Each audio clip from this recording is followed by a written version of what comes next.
안녕하십니까. 세상을 읽어주는 남자 이상훈입니다. 오늘은 폴더블 폰과 관련해서 애플에 대해서 한 말씀 드리겠습니다. 아시다시피 지난해 스마트폰 출하량은 2013년 이후 가장 낮았습니다. 올해인 2023년에도 스마트폰 시장의 침체는 이어지고 있습니다. 하지만 폴더블 폰 시장의 분위기는 정반대인데요. 이 카운터 포인트 리서치에 따르면 올해 예상되는 폴더블 폰 출하량은 2270만 대에 이릅니다. 지난해인 2022년 1490만 대보다 800만 대 더 늘어날 것으로 보입니다. 2020년 출하량 350만 대와 비교하면 그야말로 장족의 발전입니다. 지난 2019년 삼성이 최초의 폴더블 폰인 갤럭시 폴드를 출시한 이후 4년이 지났지만 애플은 강간무소식인데요. 애플이 폴더블 기술 특허를 취득하면서 시장 진입을 예고했지만 아직 시기가 구체적으로 나오는 것은 없는 상태입니다. 사실 스티브 잡스 시대의 애플에게는 특별한 무언가가 있었습니다. 제품 출시 행사를 하면 통상 대단한 무언가를 숨기고 있다는 기대감 같은 게 있었는데요. 애플이 디자인과 혁신에 대한 한계를 계속 밀어붙일 것이란 그런 일말의 기대감 같은 것이 있었습니다. 하지만 혁신가 잡스가 아닌 갈리가 팀 쿡의 애플에게는 이런 게 보이지 않습니다. 애플은 학대되는 구독 사업과 괜찮은 하드웨어 판매를 바탕으로 기록적인 수익을 이어가고 있습니다. 하지만 현재 애플에게는 영혼이 보이지 않는다는 평가 자체가 우려스럽다는 말이 나오는 상황입니다. 이런 게 위기징후로 볼 수 있는 것이죠. 실제 애플은 지난 몇 년 동안 기존 제품에 대한 작은 업데이트를 출시했을 뿐 게임의 양상을 변화시킬 어떤 기능도 추가하지 않아 왔습니다. 한마디로 1등 기업으로서 안전하게 기업을 운영하는 것에만 경영이 집중돼 왔다는 생각입니다. 이 폴더블 폰은 이런 애플을 잘 보여주는 시장인데요. 이 삼성과 하웨이가 수년째 폴더블 폰을 내놓고 있고 오포, 비보, 아너 등 새 플레이어들도 시장에 가세했지만 애플은 시제품도 발표하지 않은 상태입니다.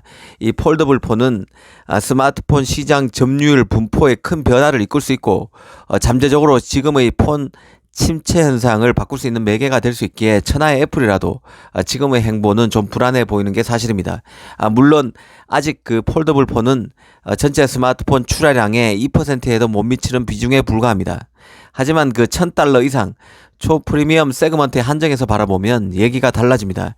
이 $1000 이상 폰 시장에서 폴더블 폰은 이미 기기 출하량의 20%가 넘습니다. 애플이 초프리미엄 시장의 최강자라는 점에서 너무 늦은 폴더블 폰 출시는 애플의 잠재적 피해가 상당할 수 있음을 시사하는 것입니다.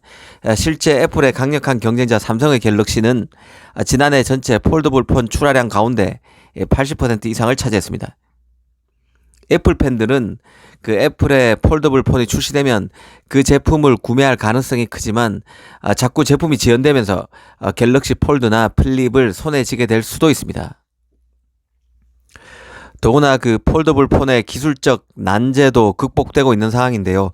최초의 폴더블 폰은 접었을 때 틈이 컸지만 몇 년이 지난 지금 이 문제는 해결됐습니다. 디스플레이 주름도 사라졌습니다. 내구성이 더 이상 문제가 아니라는 뜻입니다.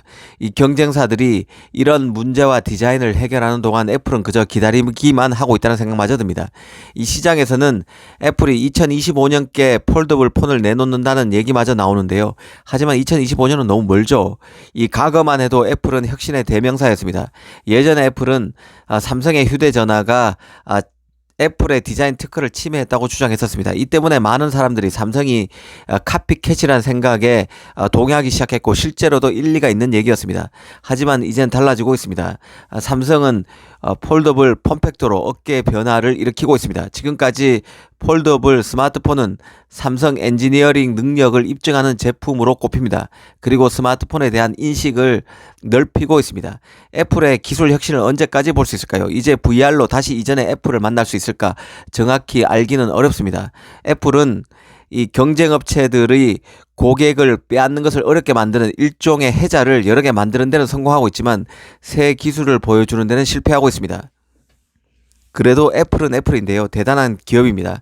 애플이 장악하고 있는 인텔이 장악하고 있는 X86 생태계에 맞서서 ARM 계열의 CPU를 만들어서 자신의 맥북에 탑재한 게 바로 애플입니다. 자신만의 CPU를 만들었고 특히 자신만의 OS 운영체제도 갖고 있습니다. 스마트폰도 애플이 가장 먼저 만들었고 AP도 자신만의 운영체제인 iOS에 최적화된 자신만의 AP를 홀로 만들어 온 게 애플입니다. 삼성 등 경쟁사와는 내공의 차이가 있을 수밖에 없습니다. 애플은 확실히 소프트웨어 기업으로서 창의성이라는 특별한 장점이 있습니다. 하지만 최근에 애플이 좀 불안한 것도 사실인데요. 당장 칩 영역에서부터 지난해 가을 출시된 아이폰 14에 탑재된 A15 바이오닉, 그리고 14 프로와 14 프로 맥스에 탑재된 A16 바이오닉이 모두 기대를 밑돌았습니다.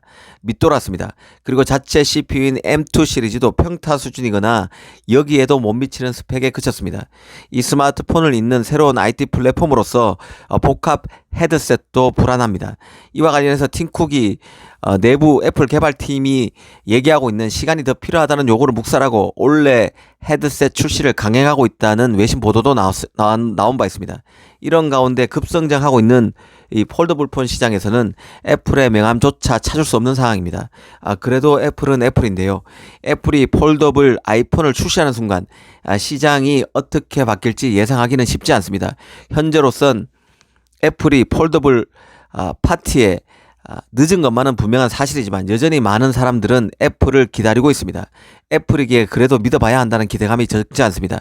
혁신의 대명사 애플이 다시 한번 폴더블 폰 시장에서 기술 바람의 방향을 전환시킬 수 있을지 살펴봐야 한다는 생각입니다. 감사합니다.